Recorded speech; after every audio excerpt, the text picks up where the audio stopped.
We've had a wonderful session, but we have more sessions to go. I request all of you to please settle down. Our next session is a discussion on the blueprint for India's energy transition.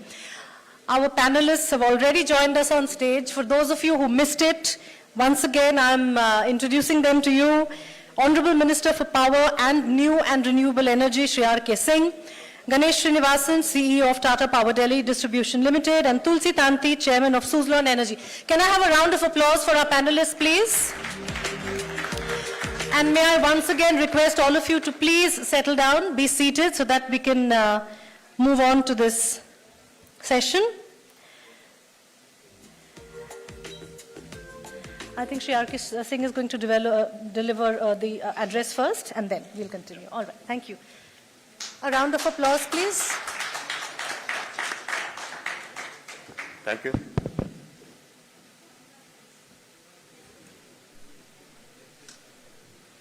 As as announced, my name is R.K. Singh, and I handle the power and new and renewable energy sector in India. So I am happy to be here, and for a specific reason. Number one, it gives me a chance to tell you what we have done in our country. And that is necessary. It is necessary. Because what we are doing, and what we have done, and what we are doing, what we propose to do, is something humongous. I mean, huge. I would almost say unparalleled. We decided, we've transformed the power sector in the past 5-6 years. We decided that we'll have universal access. So we connected about 28.9 million homes in just about 19 months. The International Energy Agency called it the fastest and the largest expansion of access anywhere in the world in the history of power. That had consequences. I'll tell you about that. That had consequences. I'll tell you about it. That had challenges. Not consequences, it had challenges. It threw up challenges. We connected the whole country into one grid, running on one frequency. We added almost about 172,000 circuit kilometers of transmission lines. Partly for connecting the whole country into one grid, and partly, of course, because of the huge quantity of renewables we've added and we are adding.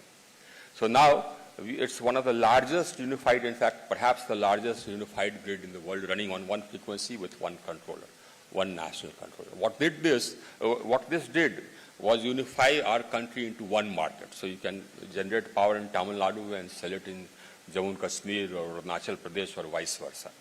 So that's the other thing which we did. The third thing which we did, which in fact we started off as soon as we started our quest for universal access, was convert our country from a power deficit to a power surplus country. We added almost about 180 gigawatts of capacity from 2015 onwards till date. Now that's one of the largest capacity additions anywhere in the world. Today my capacity is 404 gigawatts. And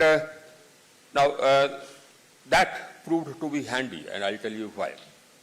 But not only that, we strengthened the distribution system by adding almost about 2,900 sub-distribution centers.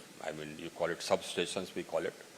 Upgrading about 3,900 substations, and added about 750,000 circuit kilometers of LT lines, 250,000 circuit kilometers of HT lines, 164,000 circuit kilometers of the agriculture feeders, separate feeders for agriculture, etc. Almost 750,000 transformers. It was also one of the largest injections of investment in a sector. The net result was that today the availability of power in rural India, not urban India, mind you, urban India it's almost 24. In rural India it's now gone up to about 22.5 to 23 hours on an average throughout the country, and our country includes areas which are mountainous, areas which have deserts, etc.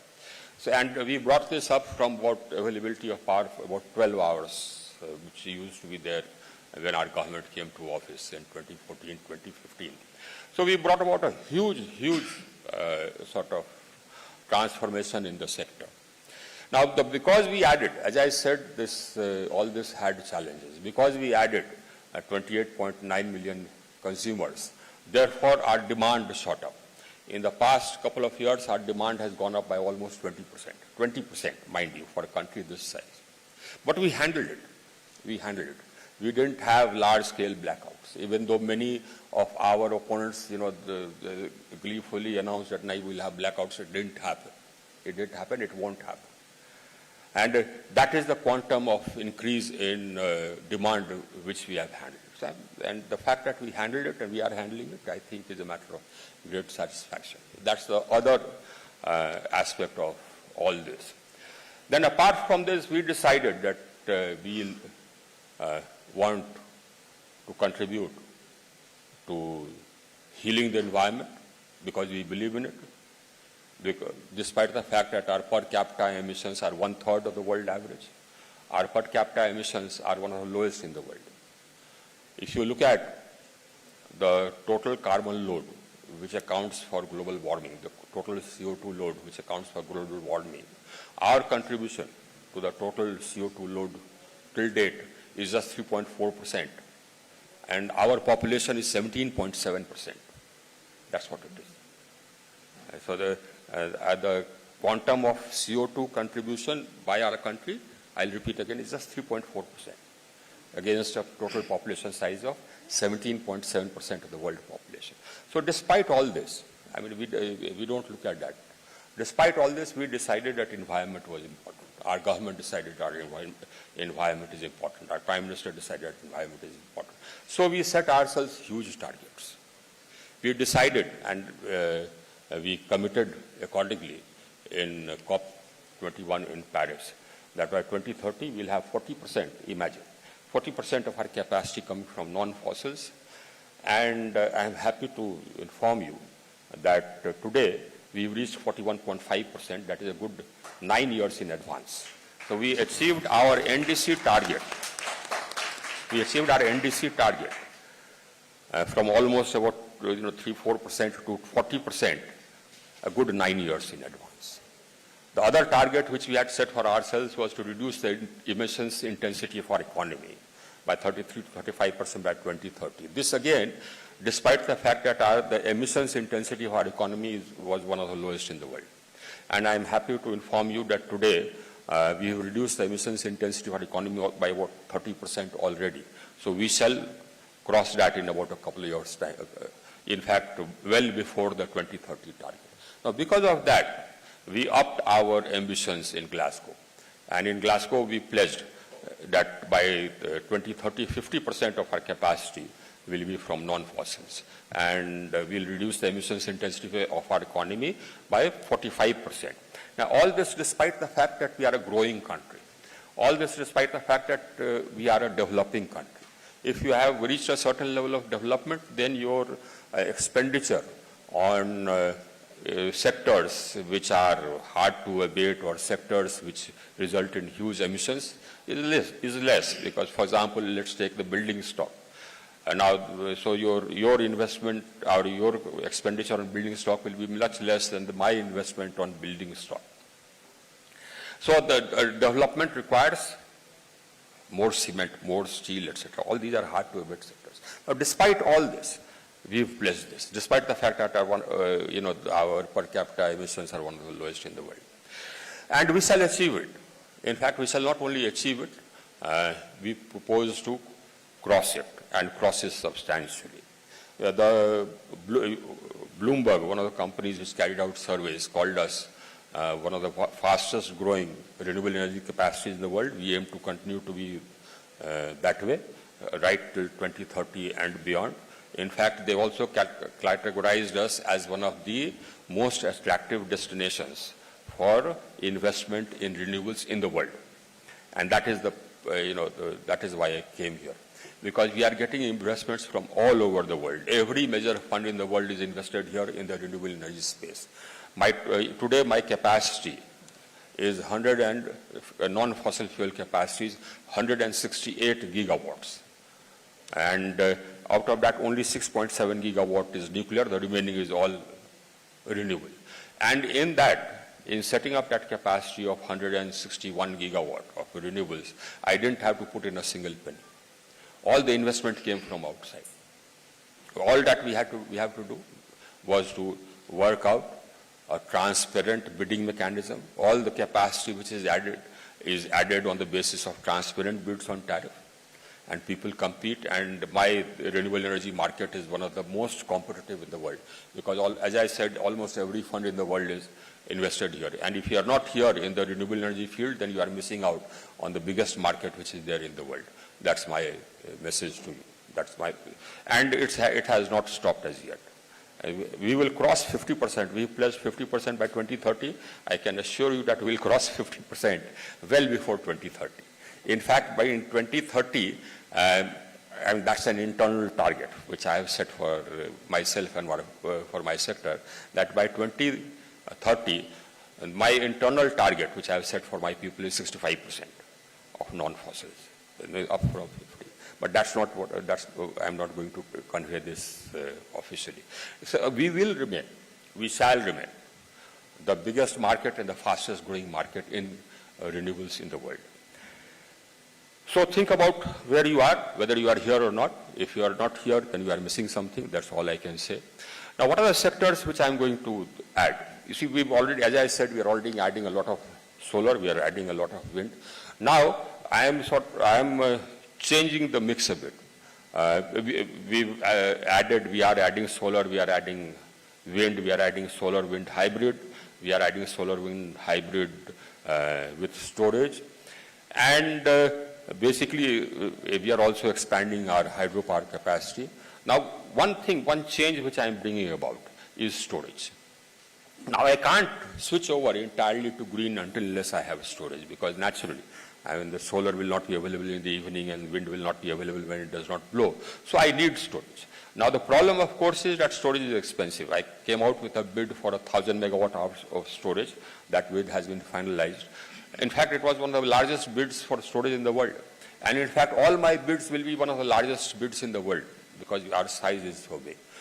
Now, the rates which I got, is about 9 rupees 30 paise, which is almost about 11, 12 US dollar cents.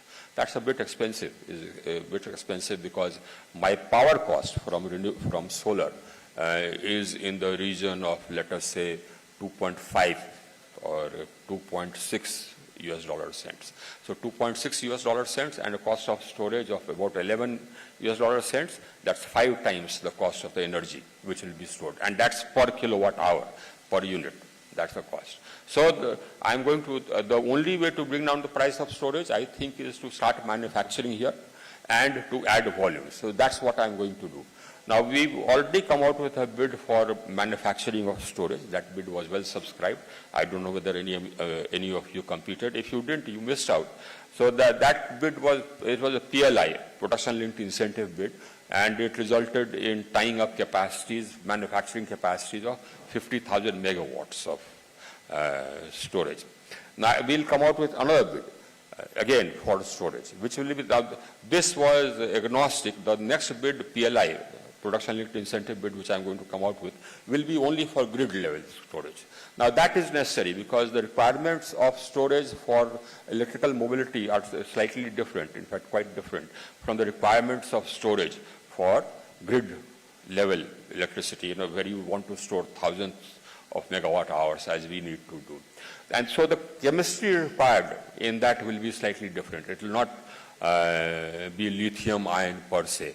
Lithium ion would be good for, let's say, four-wheeler mobility and things like that. But for grid scale storage, probably some newer salts, newer chemistries will be required. We'll be coming out with a PLI for that. So you can prepare for it. That again will be one of the largest bids in the world for manufacturing of storage. And as I said, you see the great advantage which I have. I have two advantages actually. So what we have done is because of that size.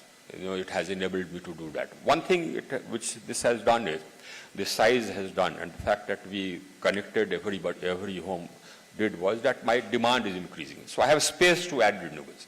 And that increasing demand I'm meeting mostly by renewables. 80-90% we are meeting by renewables, the increased demand. And that's how it will continue to be. So that is one advantage, major advantage which I have. And the other major advantage which I have, of course, is the fact that, we are a huge market. And because we have the determination that we shall transition faster than anybody else in the world. So, and that determination means that, his whole huge market is available. So that's why if I come out with a bid for manufacturing, it's hugely subscribed. So we came out with a production-linked incentive bid for manufacturing of solar cells modules right from polysilicon upwards. So that was again hugely subscribed. So now we are coming out with another bid. The first bid, you see, we are one of the biggest markets for solar cells, modules, etc.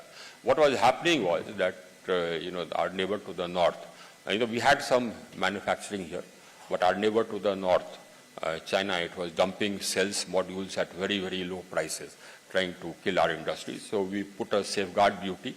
That didn't work. Then we put up a barrier of about 40% customs duty, and we decided that we'll give production-linked incentive for manufacturing here. So the first round resulted was for about 4,500 crores. That resulted in manufacturing capacity, additional manufacturing capacity of about 10 gigawatts from polysilicon upwards. I'm going to come out with another bid which will be 4 times that, in fact 4.5 times that. That will be 19,500 crores. So that will bring in almost about 40,000 gigawatts of manufacturing capacity from polysilicon upwards. So that is another bid which is in the offing. The other bids which are in the offing are for green hydrogen and green ammonia. We have the advantage of the plentiful sun and plentiful wind. So our renewable energy prices are will be and will continue to be one of the lowest in the world, especially once we start this domestic manufacturing chain of high efficiency solar cells and modules from polysilicon onwards. So my renewable energy costs will be one of the lowest in the world.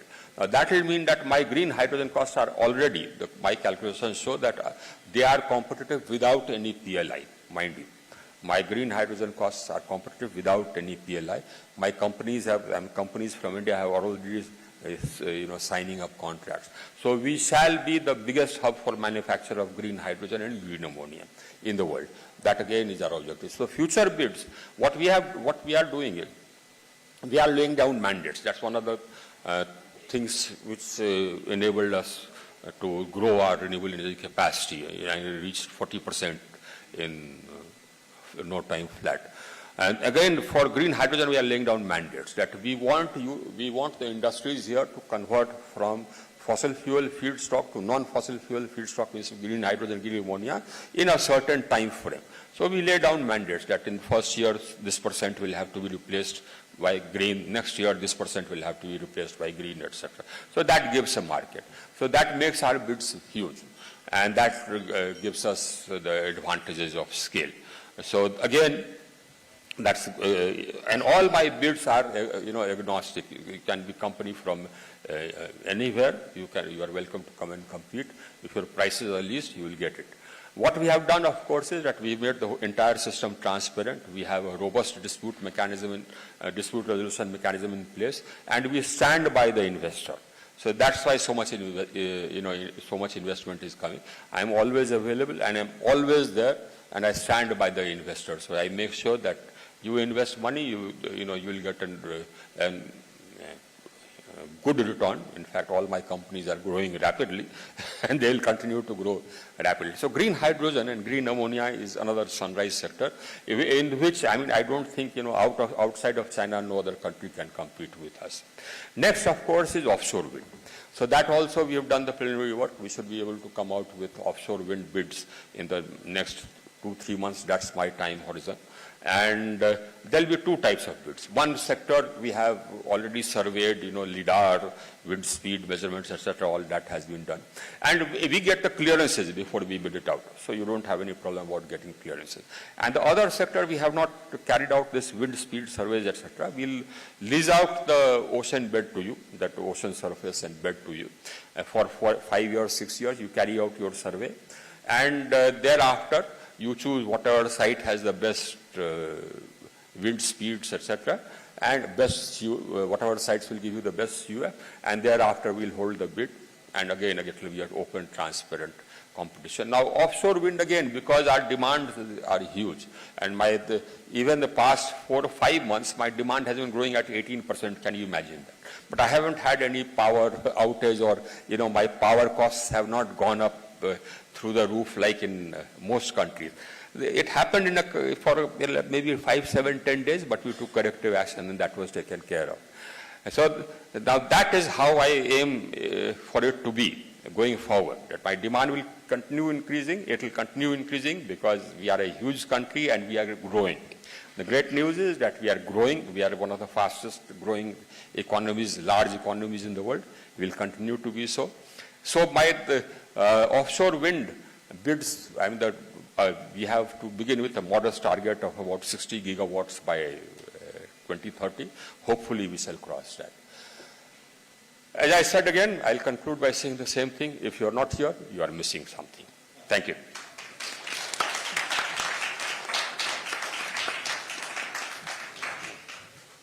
Thank you very much, Mr. Minister, for that very, very informative talk of yours. And I'm aware Mr. Ganesh Srinivasan, CEO of Tata Power Delhi Distribution Limited, is in a hurry, but we would love to hear from you and listen to your remarks.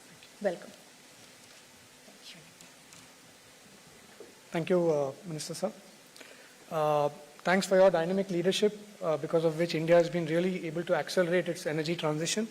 I really compliment Government of India for really approaching this energy transition in a very systematic manner, first focusing on access, reliability, then the whole structurally looking at how the AT&C loss, which is the aggregate technical and commercial loss reduction.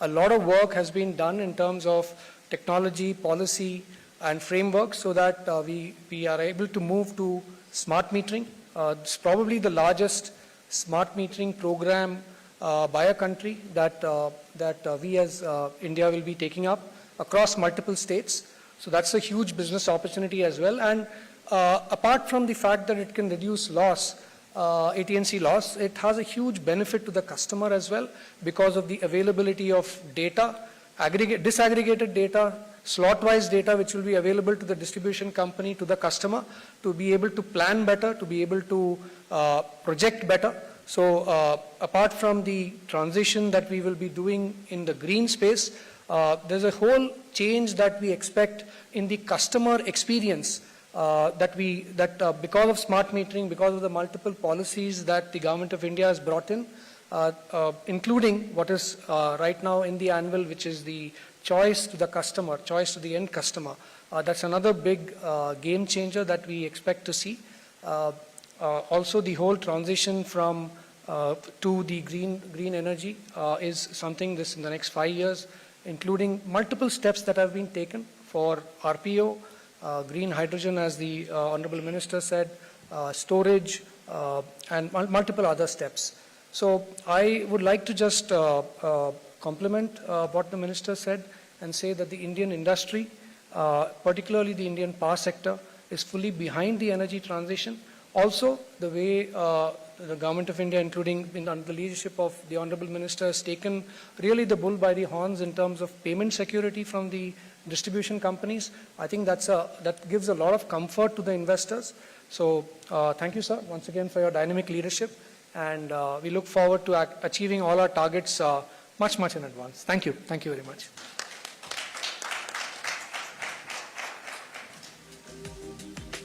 Thank you, Mr. Srinivasan. I now request Mr. Tulsi Tanti, Chairman of Suzlon Energy, for the closing remarks for this panel discussion. Thank you so much.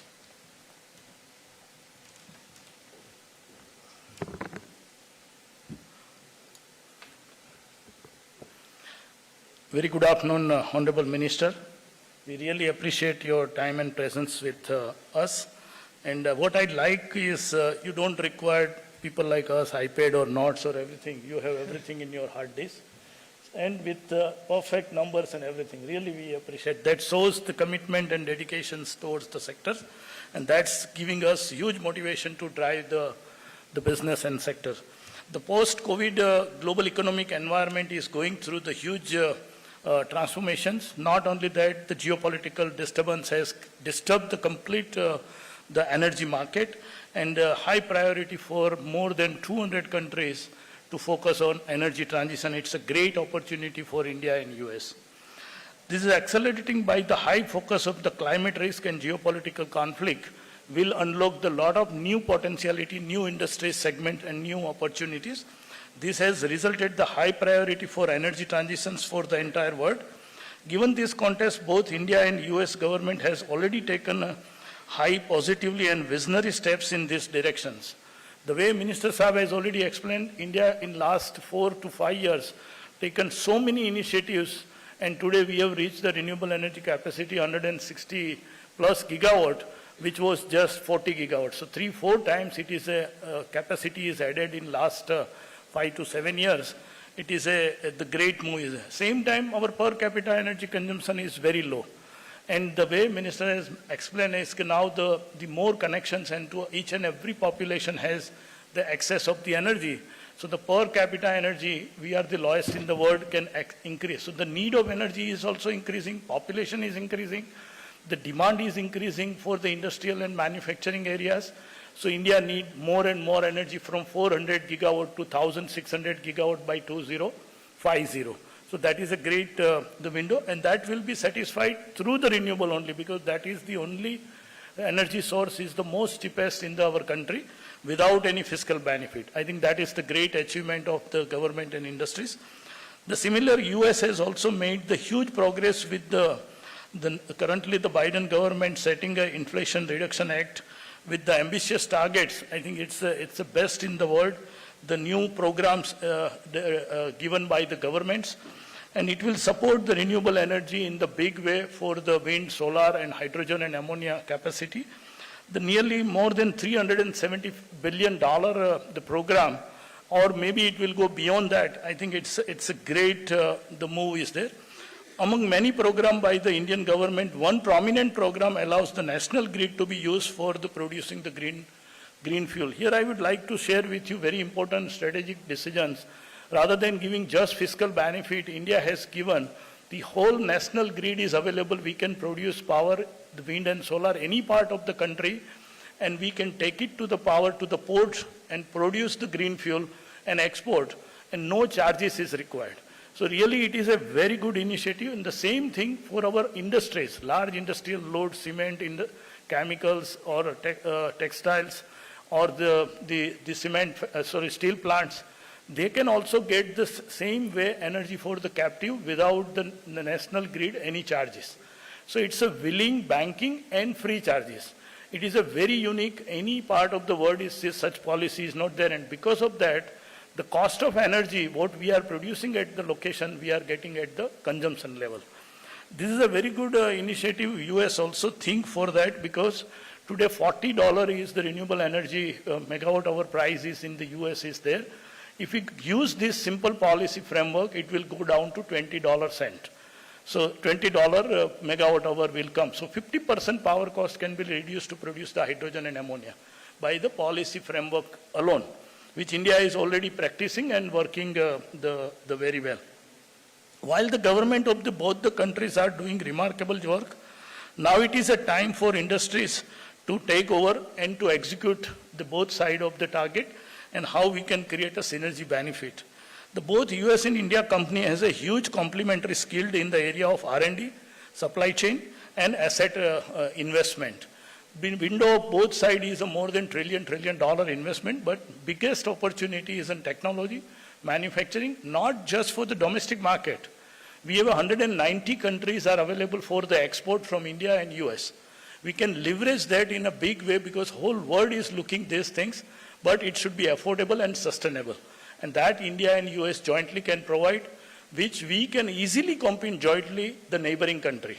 That is the biggest strategy we should leverage and work together, not just 100% production in US or 100% production in India, but each product has some component. US is very competitive, like polysilicon we can produce in US, rest of we can produce in India, for example. The rotor blades produce in US, turbine produce in here. So there is a complementary strengths are available, and that way we can make a global competitiveness for the world market. So while helping the world in this energy transition journey to create a better world for the future generations, on behalf of the Indian renewable industry, I look forward to such a collaboration between industries of the both India and US to unlock the true potential of the global renewable energy through USIBC. As I bring this session on a close, I would like to thank our Honorable Power new Renewable Energy Minister R.K. Singh Sabs, because truly he has contributed a lot to build these sectors, not just the policy and regulatory. Anytime, any moment, any industry's player is going, he has an answer for that. He has an action for that, and he has an implementation. I think that is helping us and motivating us and to building the more and more confidence to invest in these sectors. It is giving a great pleasure. So thank you very much, sir, taking time and adding immense value through our address, which I am sure will benefit the energy transitions plan for both the country, India and USA. Thank you very much. Thanks for your time.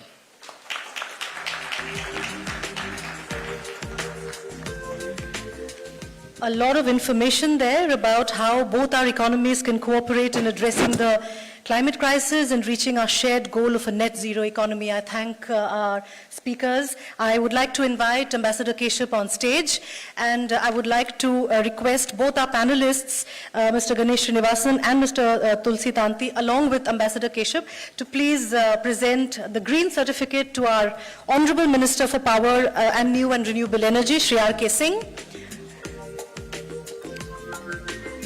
This is an initiative where, on behalf of the Minister, a cluster of 5 trees are going to be planted in the Sundarbans.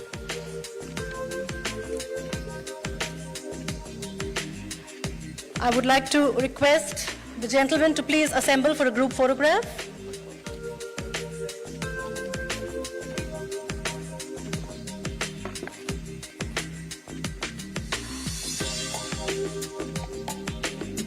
Thank you so much. Gentlemen, thank you very much for taking out the time and for sharing all that information with us. Can I have a round of applause, please? Thank you, Minister. Thank you, panelists.